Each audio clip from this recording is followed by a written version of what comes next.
Da, da, da, da, da. Hey, we're live! How exciting!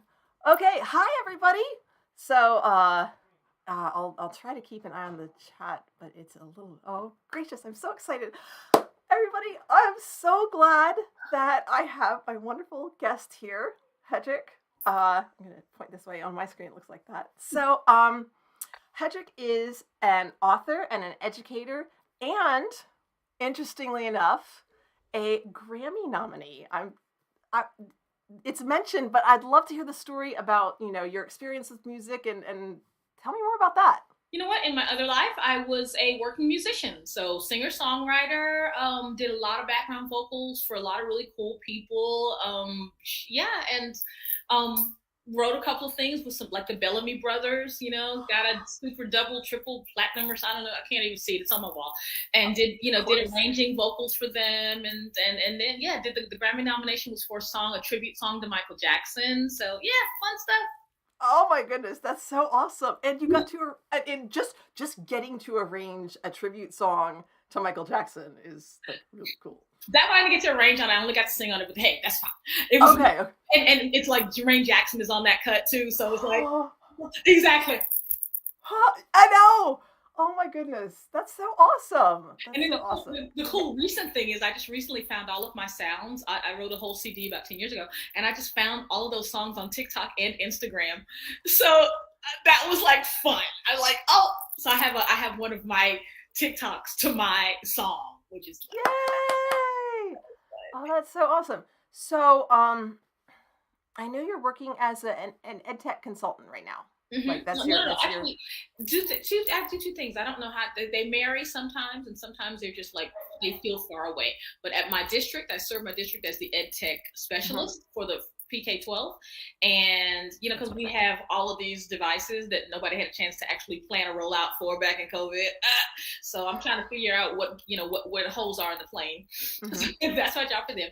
And the consulting I do is largely around issues of identity, equitable educational spaces, and all of that good stuff. Yes, I meant specialist and I said consultant because it got my wires get crossed. They do that. Mm-hmm. So yeah, that is an excellent segue into talking about your book, which is this, which I see. I don't know if that's just a picture of your book or a copy of it behind you there. No, that's an actual copy. Okay, so yeah, and you and I have talked about this before. So this is talking specifically about overcoming and kind of compensating for implicit bias, because you can't really just like not have it because it's always going to be there.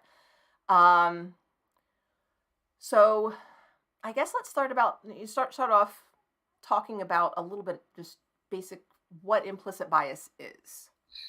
First, let me talk about the word bias, because bias has become a moral value statement when we say that someone is biased. So let me take that apart. Bias is natural. Babies are biased against anybody who is not mama. Anybody. And then sorry, Dad. Yeah. No, usually at the beginning they really just want mama. Mama's got the food. So then that circle widens to mom and dad, and it might widen to siblings, or it might widen to a puppy. But that very us and them drawing a circle is a very natural thing. Back in the day, if there was something coming from outside of your community, it was probably a threat. So those are, these are very natural evolutionary parts of human nature. And also, we would all die from decision fatigue if we did not have this cognitive bias thing happening, and we don't think about it. But when I look, one of my favorite, you've seen it in the book, there's a graphic foreshadow figures. One of the figures is a bear, one is a toddler. And yes, I love that. It's so much fun doing it in person, because I say, hey guys, oh yep, there it is. That's my favorite figure in the world, because it's like, you would be surprised at how exact everybody knows how old that kid is. You know what I mean? Yes. It's not a 12-year-old. You know that. Yes, you can tell because it's the head to body ratio. Yes. Yes. So all we decided what he had on. Oh, knickerbockers, t-shirt. People have all of these ideas about what this kid is wearing from a shadow figure. Yes. And we know that the toddler is not the same height as the bear, even though in the shadow figure, they're all of that information we get at a glance, and that helps us to be able to determine whether something is a dangerous situation or not. And so those functions we have to have. Imagine if you had to look at your desk and decide if is it an expo, is it a pencil, is it a pen, is it a Sharpie? If you had to no, do not go near my whiteboard with that Sharpie. No. So but you don't have to think about that. You instantly know what a Sharpie is and what and what it's for. Yeah. And we don't have to think about those things. And so that's kind of how cognitive bias works. We are able to determine what things are without having to inject a whole lot of cognitive energy into figuring it out. Yes. One of my favorite books is Thinking Fast and Slow. And I think you also mentioned that in your book, the System 1, System 2 type of thinking. Cognitive bias allows us, just like you said, we make these assumptions and we have to keep in mind that they're not always right. But for most of the decisions we make, we don't need a lot of cognitive thinking. But we need to keep in mind when we're dealing with people that sometimes that we are dealing with imperfect, limited information, and sometimes we're going to be wrong. If you would hold that figure up, I would love to talk about that concrete with that figure. Figure 3 is always the one I use last because we talk about figure 3. Now, if you're an animal lover, that could be a wolf, but it also could be a husky. It could be, you know what I mean? But me being wrong in that situation could mean some really bad stuff if I'm hanging out on a hiking trail. And so the same way, if I see a tall black guy, I'm an AP math teacher, and I see this tall black guy, and he happens to have a basketball under his arm, and I say to him, "Oh, sweetie, the regulars math is down the hall." I have made an assumption that a jock can't be smart. I've made an assumption that this black kid doesn't belong in AP. I've made a lot of assumptions that will probably press on some wounds that he's already had to deal with, because if he's a smart athlete, he's already had to take some heat from the other athletes for being too nerdy, or from people who don't accept him as being smart. That he's got all of this stuff that's coming with him. He's always been judged as mature because he's tall, all of that stuff. And also if he's in AP classes and he's in sports, he has a lot of time demands as well. So there's also that stress on top of it. Yes. All of that stuff. And you saying, the regulars class down is just one drop on a whole bunch of stuff that's already, his bucket is probably already full. And so when we know those kinds of things, that our immediate judgment on what something is or is not could be wrong and could hurt somebody, could harm someone, then we can begin to talk about the word bias very differently. Yes. Am I intending to harm? No. Great. How can I be a better human? Yes. And that knowing that the intent to harm is separate from the actual any harm that's caused, and that dealing with the harm should be the primary concern. Dealing with, improving or ameliorating any harm that has been caused, and ideally preventing future harm from being caused. It's kind of like when you have an accident. If you rear end someone, you do not go, "My bad," and drive off. That's considered criminal. Yeah. Also, it's just kind of a jerk-ass move. Seriously. So you go, you say, "Here's my license. Oh my God, I'm so sorry this happened." And of course you never even think to say, "Oh, I didn't mean to do this," because it's obvious you didn't want to do it. Yeah. So, or at least it should be. Y'all, if you are running into people with your car, please get help.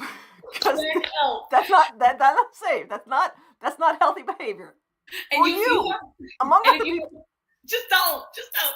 And if you're running into something that someone else considers a microaggression, where you say, "Oh, the regulars class is down the hall," and someone says to you, "Hey, you're assuming that I'm not smart enough to be in here. That's not cool."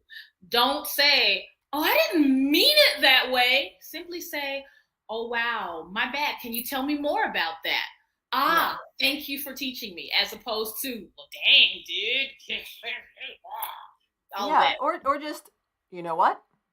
I shouldn't have done that. I'm sorry. Just own it. Just own it. Just own it. And I think you mentioned this as well, or it might have been in the article that I sent you, that for that a lot of times white teachers or sometimes male teachers are concerned that if they acknowledge race or gender or other potential biases, that bringing it up is going to increase the tension in the situation, when actually it's the other way around. By acknowledging your bias, it's not a way of saying, but I'm not biased. It's a way of just acknowledging the possibility means that you're aware of it. And again, like you said earlier, we can move forward and hopefully, aware of the situation, we can at least decrease, if not possibly even remove, some of those problems. Mm-hmm. I mean, it's like we talk about lifestyle changes, working, I want to work out more. You don't have to go and necessarily join the gym and, you know what I mean, start lifting, power lifting and going to classes in the morning and after work. Start making small changes. Maybe you'll just start taking a walk around the building at lunch. I mean, little things. And so in this it's the very same. Yeah. Acknowledge it. There might need to be some change. Where can I start? Yeah, and start looking at it as an opportunity. Like, I mean, hopefully my colleagues and other people in the field of education, we all want to be the best versions of ourselves. Yeah. Really hope that's the case. Yeah, and I think honestly, I will go even further and say I really believe that 90% or better, that's really where we are. That everybody wants to do good things for kids, for the next generation, that we want to be invested. I really believe that, and I hope I'm not wrong, but I really. Yeah, and honestly, that the up to 10% that aren't that way, there are reasons that they're the way they are. It's similar to the way I approach interacting with students and caregivers is every student wants to be successful, even the ones that are acting out. They want to be successful. If they're acting in ways that they know are making them be not successful, there have been experiences that have led them to make those kinds of choices. And figuring that out is going to be key in getting them to make different choices. So, I mean, if you just start immediately with punishment. Can we please start there? Okay, so once you learn something new, okay, let's use smokers, because ex-smokers are known for being super duper. Oh my God, how can you still use those cancer sticks? Oh my God. Because they've been there. Yeah. They've been there and they feel like I've conquered this. Everybody else has to conquer it. But that is not the way to win friends and influence people. So when we learn something new, I don't care how impactful it could be, if the whole world would get on the same bus with you, talking down to someone, making angry statements about how bad they are for not knowing this, for not doing this, for not being further along in 2022, because, oh my God, who doesn't know that? All of those things are not helpful. Mm-hmm. So if we can just be kinder in the way that we acknowledge that there's a reason this person either doesn't know this, hasn't had the opportunity to learn it, or has rejected it, and go from there. Empathy runs both ways. You know what I mean? Even if you were the victimized person in issues of race or identity, even if you're the victimized person, extending empathy can go a long way to making us all better. And living where I do, that can be a challenge, because not only is it a very conservative area, it's over, I would say the last probably even 40 years. I mean, my lifetime and even longer, we've seen a great polarization between political, not just parties, but political ideals. Mm-hmm. And so there's the us versus them mentality has, just gone through the roof. And so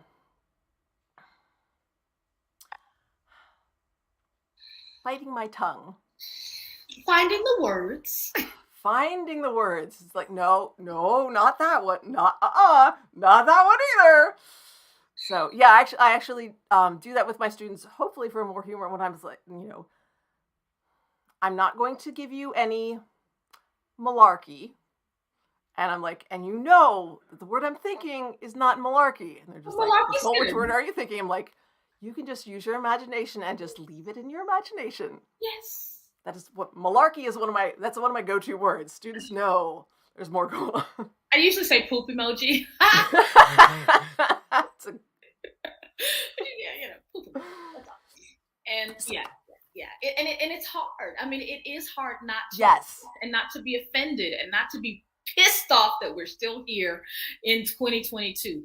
But we're still here because I know all the TikTok dances, and yet I am the first generation of post Jim Crow babies. That means it was 5 minutes ago. Everybody who is in a classroom right now has had either a parent or a grandparent, most likely who was raised in a homogenous situation, who espoused very different values about gender and race politics than you might. And if we realize that, then we might be a little better. It's like you just have to stand down because screaming at each other from opposite ends of the world is obviously not working. Yeah. And I say that because, like I said, I have my corners where I have to vent and scream, but I am careful where I do that. Yeah, you have your safe people in your safe places, and people that understand the situation and understand you. Yes. And that can give you that grace, that and that support. And I think we all need that. And I would go so far as to say that when somebody is offensive, it's definitely okay to be offended. And if you have been victimized, it is understandable if you respond in kind. What I try to emphasize is that it's not effective for progress. That's all the difference. We're not talking about, here's one, Black Lives Matter. If we had made that slogan, I always say that liberal slogans are sometimes, it's like, dude, who is y'all's marketing people? Because y'all have the worst. Sorry, Black Lives Matter too. If it had been Black Lives Matter too, would it have been so divisive? Okay, probably a part of it, yes. But there's some people who are going to find fault with the end. Yeah. We know that. But Black Lives Matter too it could have been just enough for some of the people to not react. So, because you can't say a lot against Black Lives Matter too. Mm-hmm. You know what I mean? Black Lives Matter sounds like, or could be interpreted as Black Lives Matter only. Yes. And so if we had, but by putting the two in there, there's no room for only. So all I'm saying is, if you want to be effective, you can't go. You sometimes cannot go the most direct way. Use your ways. Use your ways in the words. If you don't know Waze is the traffic app that will route you around traffic and places. Follow the directions. So don't just don't go direct. Sometimes don't look and be like, that looks like a shortcut. No, that's a bad idea. And and so often you say something that you don't think before you say it. I had a moment like that this afternoon. I made a pun on Twitter, and it's text. Things that sound don't communicate well through text, and it's like, okay, we're just gonna let that go, and I'm not even gonna explain. It was a weak joke even in my head, and it didn't even come out like at all. I'm just like, nobody got it. I'm just like, okay, I'm just gonna not. Yeah. When I have those, every now and then I have those moments, I write out my 140 characters, 280 characters, and I write them out, and then I just erase them. Yep. That gives me enough time to get the thought out, to reread it, to edit it, and then I just erase because it's not effective. And I know that there's nothing in here but me venting. Let me go find somebody else who I can vent to and really enjoy it, because then we'll go, right? Oh my God. Yes, I have you. Right. So speaking about what's ineffective, we talked a little bit about this on email, starting with what is effective, which is tracking data points. Because so often when we talk to a person about, that's racist, there's an excuse for why it's not. And it's like, well, I wasn't making an assumption about you. You just sort of hesitated as you were going down the hall. So I assumed that I I didn't assume. I thought you were looking for another classroom. Yeah. It's like, oh, okay. But when you have like a group of data points, and it's not like this particular situation, and it's just like there are this many students who are female who are in AP bio, and there are this many students who are male who are in AP bio, and this is our demographics within the school. Hmm. And that's just it. When you talk about looking at data points, it's not like we have to look far. You know, if the school is 50-50, you are going to have more boys getting in trouble. So the bottom line is, why are our boys getting in trouble? It's probably the system, because they don't like to sit. And why should they? They are children. So why don't we change this box as opposed to, yeah. So yeah. Look at data. There's so much data out there. And not only that, there was an article that I read that talked about how when there was a study that asked groups of teachers to watch a video and identify management issues, students acting out, and it was preschoolers. But what they were really studying was they used eye tracking software and they looked at who the teachers were watching, and found that the teachers watched Black students more, specifically Black male students. And so, like, if you're paying more attention to these students and you're looking for problematic behaviors, you're going to see more of them in the people that you're looking at. Mm-hmm. But it's also possible, and I looked and I was like, it would be interesting to see if there's a similar pattern with watching girls versus watching boys, because we expect girls to be more compliant. Mm-hmm. But I wasn't able to, in like the time since we've talked, I wasn't able to find any data, any studies on that. But it would be really interesting to see if there's a similar study between male and female students, as well as between students of different races. So some of it is like, it creates a cycle, because when these students feel like they're being picked on, that's going to make them more likely to act out in the future, and it creates this self-perpetuating cycle.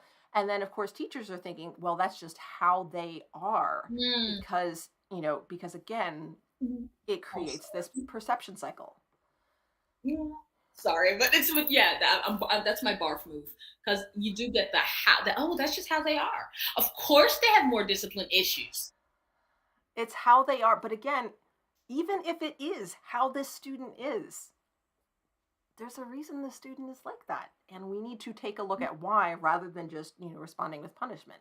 I had a student, and he was a runner. He was a runner, and for some reason we just had a thing. You know what I mean? I would be in the halls, and he'd be in the halls, and I'd say, "Dude, what's up?" And and then he came to my advisory the year later, and so I realized he really had he had an IEP, and he had real attention and just self-regulation issues. So when I figured that out, I said, "Look, you can't walk back and forth in front of the class, but if you need to walk, that's cool. I just need you to pace behind over there where you're not disrupting everybody else. You know what I mean? As long as you don't talk to anybody or stop them doing anything to interrupt, you can do that. And if you need to move and stand up, then this is your area to stand up. As long as you can, go with those two things. And if you really need a minute, then let me know, and yes, I can take a quick walk." So and guess what? No more problems. Got work turned in. All of those things. But we don't look for context for repeat offenders, because we think we already know, because that's how they are. Mm-hmm. Yeah. And also, I mean, and that becomes harder to do when you have a large classroom with all sorts of the more students you have, the less individual attention and the less time you have for each individual student. And so it's really frustrating for me, especially at the elementary level. And we, at least in the state of Georgia, they do have lower class caps for elementary students. But even so, I mean, I don't know how elementary teachers do it. Yeah, and the thing about it is, especially now where we are with so many students who have alt certs and who are in years 1 to 3, I know that this is kind of off topic, but if you're an admin, please pay attention to how much support your teachers actually have and how much they actually need in order to make sure that there's a class culture in place so that they can do all the different things that you want. Because you're looking at data points, but you're not looking at the data in the classroom, which is that you have 32 kids and all of them wiggly because they've been sitting for 4 hours. So they can't teach bell to bell because she's got to take them outside. And they just need to be outside for 10 minutes. And yes, that means she's going to be behind. So yeah, that is my Yeah. appeal to anybody who has control over those things. Okay, next, I'm sorry. It is related too. Because And you there's, I mean, cannot create an equitable learning situation if 32 kids are bouncing off the walls and you can't move through the pacing guide at the time that you need. If you have to stop and deal with, it took time for me to make sure that Jorge could have those different little spots. yeah, you know, and yeah, or if you have one student who who functions well, with more, talking to peers and things like that, but you have other students who function better when it's quiet, and they all in the same classroom. So and it's one of the reasons I like being at the high school level, because I can talk with my students about this. And sometimes we work in groups and we talk with each other, and sometimes we work individually, and we're more focused and more quiet. And for the most part, they're pretty, once we talk through, here's why we do this, because different people learn better in different ways. And it's also sometimes good to try learning in a way that's not maybe your best style, just as a challenge. But, once we talk through it, but again, that's another thing that takes time. And that's a big, as much as we talk about bias and DEI work, diversity, equity, inclusion, diversity, equity, inclusion, belonging, diversity, equity, inclusion, justice. As much as we talk about those things, if you really want to create an equitable learning situation, make sure that you take things off a teacher's plate so that they have the time to build those kinds of cultures and structures. That's the best thing you can do for equity. Yes, and decrease that cognitive load. Because I mean, that's one of the things that's challenging about being a teacher, is that there are so many things that you are carrying inside your head all the time. And one of the things that's nice as become more experienced as a teacher, and I'm just so grateful for this, is that some of the procedures and things like that I would have to remember more actively when I was newer, they're just sort of in the back of my head, that this is how I do things now. And I'm so grateful for that, but it took years. It was easily, I think it was 12 years in before I started to feel confident as a teacher. 12 years. And that's what I say. You have a 1 to 3 year teacher. She's got X amount of systems to learn. I'm talking about just how many clicks she's got to make, or he's got to make, or they've got to make on a computer. There are like a gazillion clicks that go into your day. And then you've got the class management piece. And then you've got the content piece. And you can't do all those things and do this. You just can't. So how much are we doing that is actually counterproductive? Yeah. So and all of this is related, but getting back to that, so we talked about tracking data points, but then using those as the basis for reflection. And that's a great way, like connecting with what we talked about earlier about that racial anxiety and that defensiveness of sort of depersonalizing it, and or not depersonalizing it, because we're thinking about things that we do and thinking about things that we're involved in, but decoupling it from the emotional aspect of it. And so reflecting on, this pattern, and looking at the pattern, it takes away some of that sting and allows us to reflect on, okay, so what can we do differently? And having that reflection, which one of the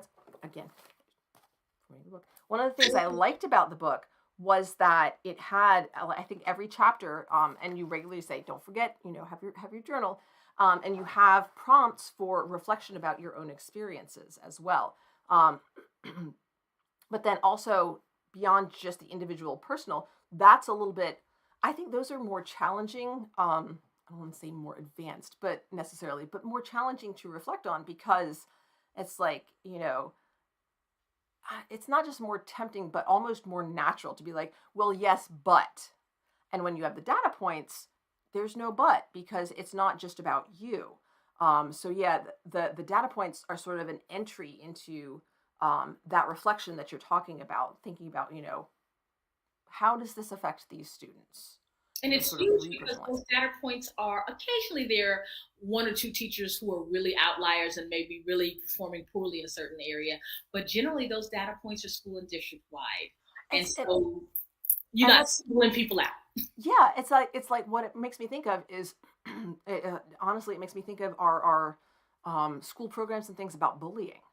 Like every student knows you're not supposed to be a bully, but in my experience, the students who are bullied, it's not that they have one or two popular kids who bully them. It's that they don't have a close group of friends, and it's like one comment from this kid and one comment from this kid and one comment from this kid and one comment from this kid. So it's not like you have a bully, it's that everyone hates you. It's not coming from one person, it's coming from everyone. And that's a lot of the way some of these biases work. It's just little bits. It's the microaggressions. It's the death of a thousand cuts. Yeah. And so when we can and but at the same time, that's one of the things that makes bullying and these inclusion problems difficult to deal with is because when you go to a student and you say, look, when you tease so and so, that's unkind. They're like, well, it was just a joke and I only did it once. So like, what's the big deal? There's definitely a parallel there. But again, it's about looking at that pattern saying, okay, so what can we do to make this better? Yeah. That, and I think, and again, going back to what we said earlier, that's what teachers always want to do. They want to be better and they want to have better outcomes and they want their students to be successful. So data points, yeah. Yeah. So what are some of those data points? We talked about the AP classes. So students which how the demographics of special education students, Yep. which students are referred for special education services. I would say also how quickly they move through the different sorts of testing and information gathering, The like RTF process. which students are able to access those types of services and get information more quickly to get them what they need. Um, Demographics of students who are referred to the office, as well as students who are involved in sports. That's one of the places where it is most visible to me, is looking at that football team. Oh God, yeah. I'm just Yeah, yeah, yeah. When you see that it's college football season, so you look on the football field, and then you look in the stands, and you're just like, hmm, hmm, hmm, hmm, hmm. yeah, And you don't have to go to colleges. You can look at high school, but and what's interesting is I'm not involved with like it's not intramural like community groups. hmm I would be curious if community sports leagues had the same demographics or not as public schools sports leagues. what do you mean when you say that? Because what I find I'm in Texas, Mm-hmm. and what I find is when I pass the morning soccer league, Mm-hmm.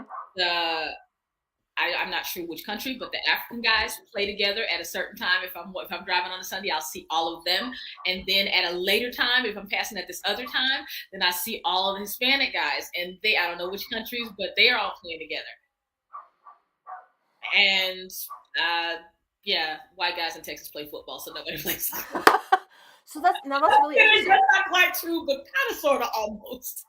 So public high schools in Texas, Yes. If it is, if it's a majority white school that has some Hispanic and some Black and some Asian students, what do the demographics of the football team generally look like? Um, I'm thinking of our home high school here in my neighborhood. They generally reflect Okay. because generally schools can't recruit.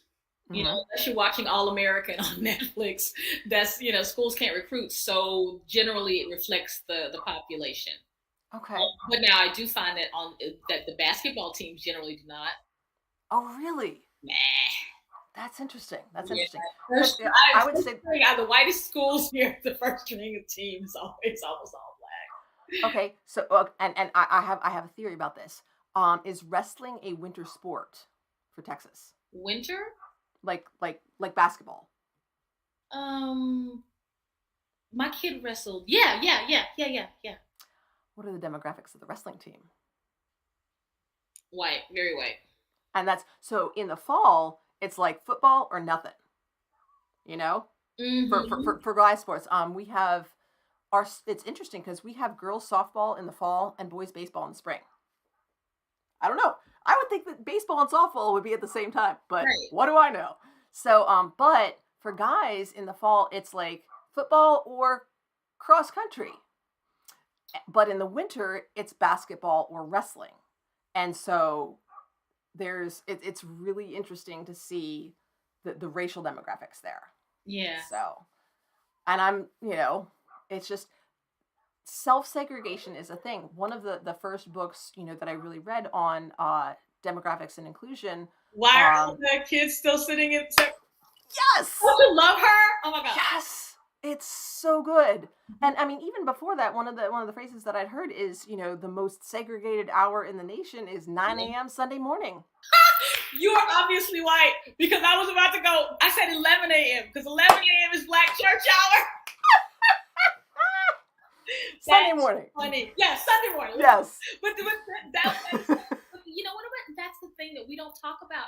There are little cultural nuances that are always there, and if we're not threatened by it, we can go, "Oh my God," and laugh. I would love to see more of that. So anyway, go ahead. So okay, so and that's something that we can that within our schools and our communities we can talk about some of those data points. Like, okay, let's look at these things and see where things match and where they don't.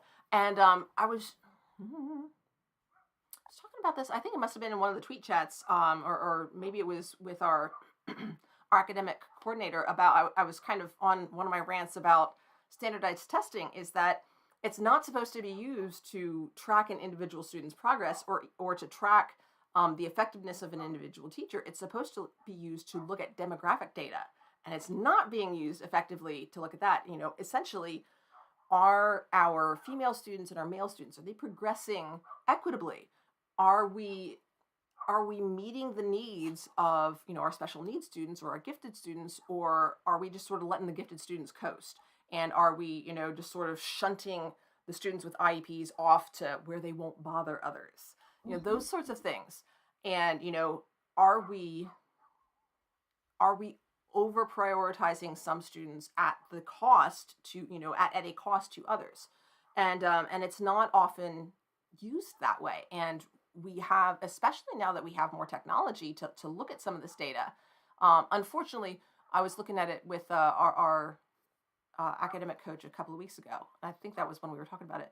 We don't have much recently because of COVID, but we need to do more of that, just looking at it where we're not emotionally connected to that material. And it's hard. I get it. Recently looking at some data about the losses since COVID with Black and brown students. It's hard for me not to be emotional about that, but it doesn't help. Yeah. You know what I mean? It doesn't, unless my emotion is an impetus to direct action, it's just not that helpful. Yeah. Yeah. Essentially, what are we going to do with this information? How can we use this again to become, a better people as individuals, but also to make our community stronger. Right. And then as we begin reflecting on that data, we can take a look at, okay, so once we have a plan, okay, so let's say that we notice that our AP and honors classes skew whiter than like the demographics of the school. So that tells us that we need to, like I talked about with the pre-K kids, watching for that. We need to actively look for who's being overlooked. Who could do well in these classes that we're just not, we're just looking past them because they don't fit the profile. Mm-hmm. Be more active in that. And if I may interject, one good place to look is your boisterous boys. One good place to look. Often they are boisterous because they are bored as all get out. So and they have all the ideas. They have all the ideas. They have all the strengths to be, send them to a grade. If you have a third grade boisterous boy and you find that he's smart, but he's just kind of like always getting on your nerves, send him to fifth grade. Partner with a fifth grade teacher and send him, say, baby, go work there. Like, go do their work. Literally, that can make a huge difference. And then you'll find your AP students. Mm-hmm. Mm-hmm. And so the one thing that I wanted to talk about, I wanted to encourage schools or community members to do, is to look for ways to continually support each other. We're talking about this reflection, but then also checking back in with your colleagues. Say, hey, what's working in your classroom? What are some things that you've noticed recently, and have it be an ongoing conversation. I mean, we're talking about the whole looking at data points and seeing, things that are out that, our AP skews wider. But which teachers are actually referring these Black and brown kids? Find out. And hey, what are you seeing that we're obviously missing? We're looking at from what are we all missing, but find the teachers who are stronger in those areas. This so-and-so never has an office referral. She's never sent a student to the office. Let's find out why. So, I mean, the best PD is down the hall. Yeah. Yeah. And having the opportunity, also, I think, sometimes having the opportunity to observe another teacher's class as a colleague, I think having somebody else in your room is like a little bit nerve-wracking. But when it's a colleague and not an administrator, I do think it's less nerve-wracking, because then, especially if you can get together afterwards and be like, here's what I saw. Why did you do this? Tell me about this. And then share ideas. I never thought about that. It's going to suck up more of your time than you anticipate, because hopefully you're both going to be so excited about it. But it's a great opportunity for that continued ongoing. This is not something that we do for one day of PD before the school year and then we just forget about. Right. That it has to be an ongoing process. There was when I was talking with our academic coach, it was about how do we use this data, and specifically how do we use it in terms of developing good professional development. And that was in a report that I'd pulled off. Linda Darling Hammond was one of the researchers who worked on it, and she was up for there was talk of her being considered instead of Arne Duncan under Obama, and that was one of my quibbles. I liked a lot of what Obama did, but I was like, why did you pick Arne Duncan instead of Arne? She was so awesome. Anyway, one of the things it talked about was that so often PD is like, here, you have this workshop. Here, if you're really lucky, you go to this conference, and then ta-da, you're done. Ideally, you come back and you explain everything to your colleagues, and then that's it. But if you can have that ongoing, okay, so we're going to follow up with it in a month, and we're going to bring our newest observations, it becomes part of the process. And it also, like we were talking about earlier, it becomes part of what just kind of sticks in the back of your head. And it becomes more natural for you to continue doing it just as part of your daily routine.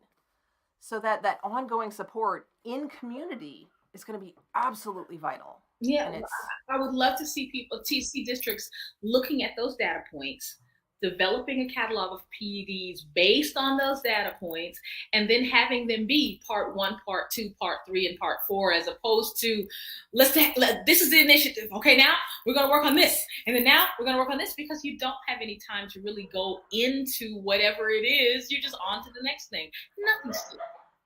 And so many.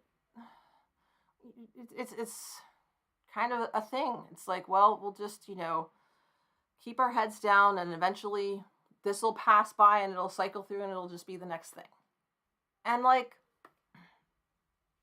we lose so many opportunities, but at the same time, when it's just, here's another thing, and then here's another thing, and then here's another thing. Again, people develop the way they do because of their experiences, and teachers have had one thing after another dumped on them, and then just move on to the next thing without an effective follow-up. Yeah. That people, it's the feedback loop. I'm saying it loudly for feedback. It's not the training, it's the feedback loop. Okay. It's so important. It's so important.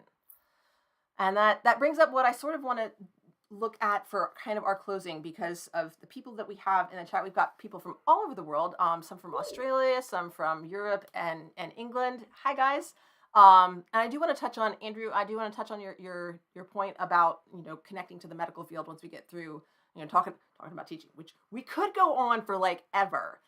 Yeah, But we have this mail chain, man. Like we can hang out for 3 hours, right? So look, and I actually, Steve Jives is in the chat, and I actually sent him a longer version of that bullet list that I sent to you. I'm like, look, I didn't realize until I pasted it into this document that it was like a single space page full of text. I'm like, okay, we need to make this shorter. Just like, I have so much, we have so many things to talk about. we just have to do a part 2. You know what I mean? We'll just have to do a part 2. I can talk about teaching all of the time. I know. Yes, you feel me. We are like soulmates. So we're talking about, having those reflections and having these conversations ongoing. And that takes authentic connection and authentic community. But like we were talking earlier about that self-segregation, Yeah. that can be tricky. So like, Come on, go ahead. I don't want to go over, tomorrow morning at 11 a.m. show up at a black church and say, hi, I need to make some black friends. Because like, But no. yeah, you do it, but you just don't say that part. Seriously, that is no, you cannot advertise for black friends on Craigslist, but you can show up. As a matter of fact, take your whole family, and that's one of the things I recommend at every workshop. You want to have a great experience, go to a Black Baptist church with your family. It's a warm, welcoming, and exciting way to spend a couple of hours on a Sunday morning. Even if you are not necessarily a person of faith, it's a great thing to go and hang out and do. But similarly, I grew up Baptist, but in Switzerland, I was anyway. I love liturgical services on Christmas Eve. I just think they're beautiful, even though that's not all of the swinging and the stuff, and I just love it. The robes and it smells nice. It does, and then we share the peace, and you know what I mean. And they sing, and we sing something back, and also with you. So I love that. Culture is wonderful. If you have never been to a church where the people don't look like you, or where even the faith may be expressed differently or is completely different, go do that. That's a great way to do that. Go to like when I eat Mexican in Texas, I hardly ever go to a regular restaurant. I go to a restaurant where they have to pull the one person who speaks halfway English, or I just stumble through with my Spanish and say, "Birria, muchas gracias, sí, no más." I mean, it's like, my Spanish is so bad, but the food is way much better, and it's especially because I serve a population that is largely Hispanic, and a lot of kids have parents who don't speak English. I'm getting better, so that I learn, I learn what I learn, and then I can take it back into my classroom, and I can speak to their parents without the interpreter line, those kinds of things. And so, just stretch out. Take a hip hop class. Go to the Y on the Black side of town, and go to do a couple of classes there. You know what I mean? You'll meet people that that you like, and that's a great way to extend your go to Juneteenth festival in summer somewhere. All of those are opportunities that we have that we never think of, because we have our little, this is where I shop here, I eat here, do something different. Yeah. The people, my little Mexican place, she knows me now. It's mine's an Indian place. See? Yes. Yeah. And yeah, it's so good. And then they know you, and you begin to, and then you can ask questions. I mean, I learned about Ramadan through our families. We had standardized testing one year, and it was the first year after COVID, and a lot of people Texas didn't think that this is the Ramadan season. We might want to bump testing, of course.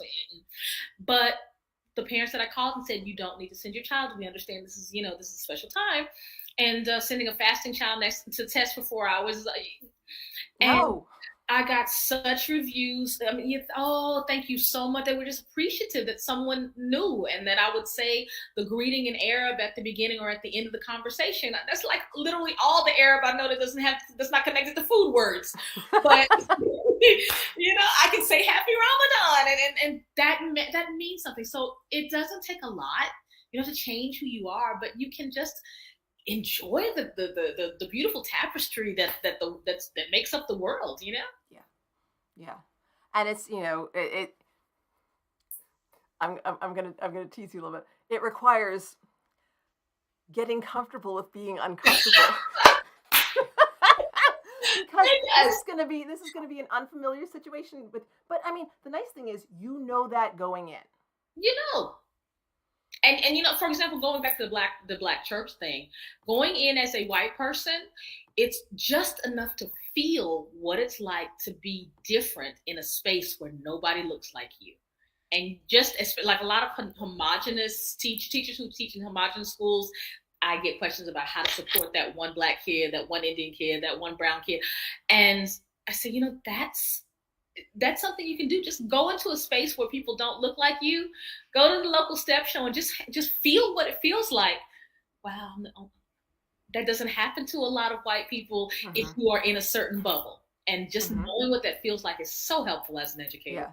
Well, and it's also something, as an educator, we talk about it. I think of it as like new mind. Like I will take classes where I will, check out books from the library on stuff that I really don't understand, that I know is above my level of understanding, and I'll just page through it just to remind myself, yes, I'm really good at this particular thing because I've been doing it for a heck of a long time. It helps me remember. About year 10, I think it was, I started getting really frustrated with my students because like I don't know whether they weren't paying attention or what, but like I told them things repeatedly and they just didn't get it. And then I started dialing it back and thinking, no, I haven't told them things repeatedly. I've told them things repeatedly, like this class and and then once they finally get it, they go away and you get a whole bunch of new students who haven't heard all this stuff before. Yeah. And so you have to, especially veteran teachers, I'll hear from them that, students used to, I'm like, students didn't used to. It's just that you have built up this experience of, I've said this so many times. Why don't you understand it? Because you didn't say it to us. Yeah. Yeah. And so remembering what it's like for something to feel unfamiliar, what it's like to feel dumb and feel like you can't do it. But then also to remember what it's like to feel like you can't do something and then to sort of push through and get support and help and find out that you can. As teachers, that's what we get to do. Yep. Yeah. And we have the opportunity, and unfortunately, because of our biases, if we don't pay attention to them, we take that opportunity away from ourselves. There are students that we can give that experience to, that we can support and help them find mastery and improve their skills. And if we let our biases lead the way, it's not just them who are there. They're not the only ones losing out. We're losing out too. We're not getting to be the teachers that we could be. Yeah. I think that is the closing statement. You know what I mean? At the end of my teaching career, at the end of my life, I want to say that I was all that I could be. Mm-hmm. And I'm willing to be uncomfortable. And I say that because we laugh about it, because nobody really wants to be uncomfortable. That's why so many fat people in America. We don't want to be uncomfortable being uncomfortable. Oh God. Yeah, you said 2 minutes, that's enough. You said earlier, maybe you want to exercise more, and I'm over here going, no. Hey, I got to start plugging this. I got to pick up. So, I'm definitely that person. But at the end of the day, I want to say I've been a better educator. Yeah, I want to say that communities were changed because of what I invested. And that is the opportunity that not a lot of people get. That is the special honor of being an educator. So I hope that you'll see that and take that seriously. Break out. You got this. I hope so. It is a challenge, and it is something that takes, persistence and persistence over time. It's not something that just gets better in, after one PD session, or even after like a year of follow-up. It's something that needs to be an ongoing practice. Mm-hmm. And it takes regular work. It really does. And ongoing. Remember, please let me repeat what she said. She said it's not one PD, it is ongoing. Okay? Mm-hmm. So repeat that to yourself, especially if you're in administration. Not one PD, ongoing. Ongoing practice. Spiral back. You got to spiral back, folks. So thank you so much for this. It has been lovely. We're almost at the hour. Nice little round time, and finding your blind spots. Yeah. I'm gonna when the stream ends, I'm gonna put your website down in the description. I don't remember if I actually put a description in here or not. It's like I need to make it look pretty. Okay, well, she's gonna look pretty. And meanwhile, if you want to connect with me, if you can spell my first name, you can find me on all the social media platforms. So There you go. There you go. You have a distinct name. Hedrick is lucky. I got Hedrick. I'm Hedrick on Twitter, on Instagram, on Facebook, on LinkedIn, on Alignable. I mean, you name it, I'm out there. So find me. Yeah, I was late to the party. Apparently, Dana Cole is a black female photographer in Norway. I think. Ooh, I think. In Norway. I think so. I think so. I think she's because I remember thinking, I'm like, wait, where is that? But yeah, it was somewhere that although my family was actually talking about this, I might be off base because there's also a Norway, South Carolina. So I haven't looked recently, but I was like, oh shoot, there's another Dana Cole. What is this? And I was like, who is this? But it's been a couple of years. But yeah, when I was first trying to my bias is saying Norway, South Carolina sounds a little more. So we all got him. We've all got him. She's a fashion photographer though, so I mean, it could be anywhere in the world for all we know. That's all over the place. Norway in fashion. Perhaps it's my bias again, but we're talking minimalism and lambskins. IKEA. Wait, is IKEA Norway? Is that Sweden? Isn't it? Sweden. I get them mixed up. Scandinavia. We're Americans. We're geographically challenged. I admit it. I know Denmark's this one. Okay. And then there's like Finland, Sweden, and Norway. It's like, okay, Sweden, y'all look like Florida, okay?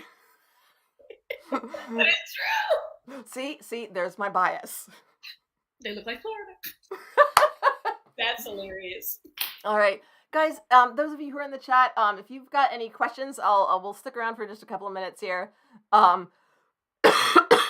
That's okay, Andrew. I don't mind that you missed it because I was able to be a moderator. I'm always like I'm really slow at moderating my chat channel. So Andrew was the one who mentioned. I'm scrolling up here in the chat. He said he's from the UK, and he said steering this in a healthcare direction, as I always do.